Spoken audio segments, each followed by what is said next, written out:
The man that was with you was looked after more than you, and it was him I wanted. As to me, what have I got by it? Here we are, in one and the same plight." "Look'ee, rascal," said Hugh, contracting his brows, "I'm not altogether such a shallow blade, but I know you expected to get something by it, or you wouldn't have done it. But it's done, and you're here, and it will soon be all over with you and me, and I'd as soon die as live, or live as die. Why should I trouble myself to have revenge on you? To eat and drink and go to sleep, as long as I stay here, is all I care for.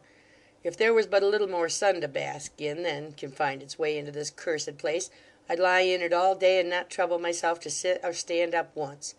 That's all the care I have for myself. Why should I care for you?"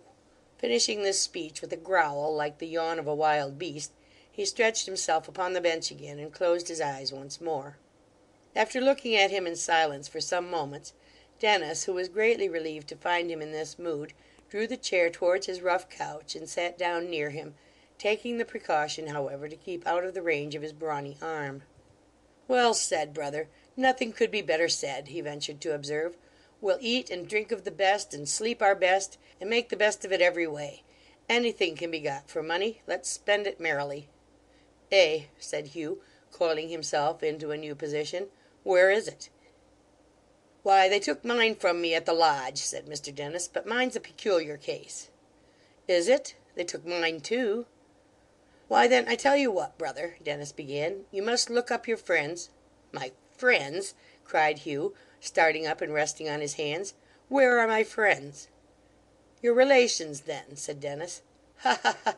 laughed Hugh, waving one arm above his head. "He talks of friends to me, talks of relations to a man whose mother died the death in store for her son, and left him, a hungry brat, without a face he knew in all the world. He talks of this to me."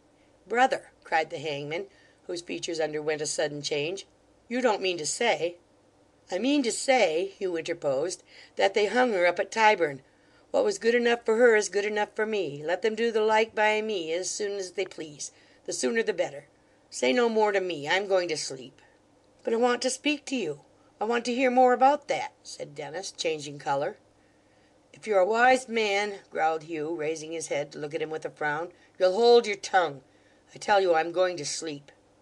Dennis, venturing to say something more in spite of this caution, the desperate fellow struck at him with all his force, and missing him, lay down again with many muttered oaths and imprecations, and turned his face towards the wall.